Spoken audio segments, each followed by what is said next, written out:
Alright guys, today we're going to talk about fashion. Fashion. And how basically it goes hand in hand with rock and roll. And here's why. Because without fashion, you don't have your identity. It's kind of an outer viewing of your inner self.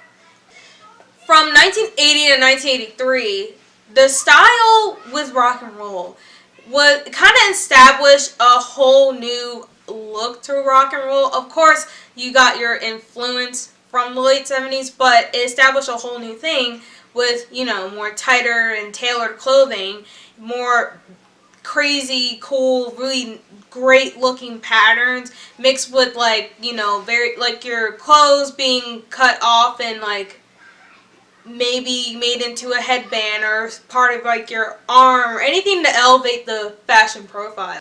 From 1984 to 1986, you basically see the whole epitome of glam. Everything, it's all big ideas. You got really great loud colors, loud patterns. You see a lot of glitz and glamour. Glam. And it's really just really cool. Like, you see the chaps, you see all the different, of course, spandex and leather, but that is throughout. And it's all coming together to create a way cool look.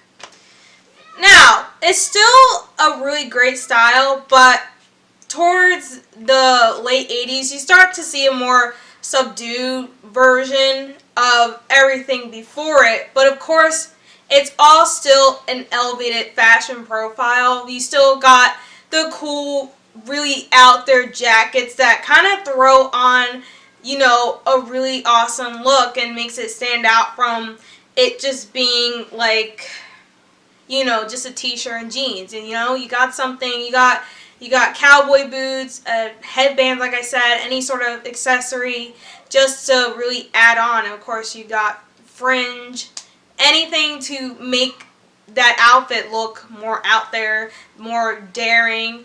And, especially when 1990 hit, it kind of just washed everything out. The colors got less, creative, like seeing orange leather, for example, or, Now, the early 90s really was just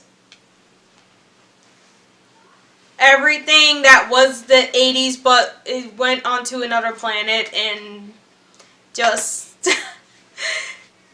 they were doing the best that they could with what they had, basically, because it was kind of just weirder to dress up more crazy and more fun, and there wasn't as many interesting fashion ideas. Anything like a circus kind of theme, stuff like that kind of became missing once the 90s hit. The style from the 90s differs completely from the 80s because you're literally not even allowed to really express yourself anymore, and your artistic creativity is really just taken away. The cause and effect basically of this decline is really all in how the world became. It became more, there's less LGBT stuff in the entertainment industry, and there were none of them really working behind the scenes anymore, or characters influenced by them, designers, etc., they were just everywhere in the entertainment industry. And let's be honest, life mimics art, and if they're not in the entertainment industry, well, no one wants to see them in real life anymore, or any kind of version of it. And because of this, well, I'm going to be honest with you here, but you saw more women. Like, for example, when you look at the end of credits of any music video, a documentary, anything you're watching, with a rock video or a rock show, you start seeing a lot of, I want you to pay attention to the names you see at the end, and a lot of them are chick names. And I can't help but notice that as soon as I started seeing chick names, the hair got boring, and the outfits got boring, and the videos got boring and less sexy, and I started hearing complaints about how Loving You's a Dirty Job is an offensive video. And I'm very confused about this. I don't know how it's offensive. I don't get it. But whatever. And, you know, people can call it toxic masculinity all they want, but I'm calling it toxic femininity, and you can quote me on that, because I stopped seeing gay people, lesbians, trans, all the above as soon as I started seeing women. Censorship fucking does not end in lyrical style. The embodiment of how a musician is and how they're feeling is through their lyrics. It's how they're talking to their fans. It's how their fans talk to them. We're talking back and forth. Speaking as a fan, this is how it goes.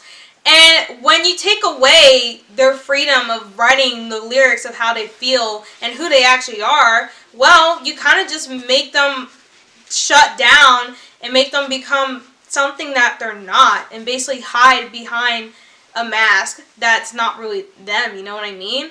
And that's why with censorship, the pillars keep going down, because once you are afraid to show yourself lyrically, or you get, like, you know, punished for showing yourself lyrically, well, you start to hide behind other things. Like, you start, you know, stop dressing outrageous, or, like, you know, how they used to, because they're just gonna get attacked again, or people are just gonna be like, oh, you're ridiculous, oh, you're such a jerk, you're such a man. That became such a bad thing, you know, once censorship was coming around.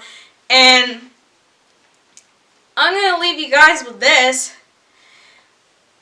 If you guys want rock and roll back, it's up to you to fight censorship. It's all about you, okay? It's all about you if you want rock and roll. And I obviously see a lot of people that don't really care or give a shit or rat's ass if rock and roll comes back ever again.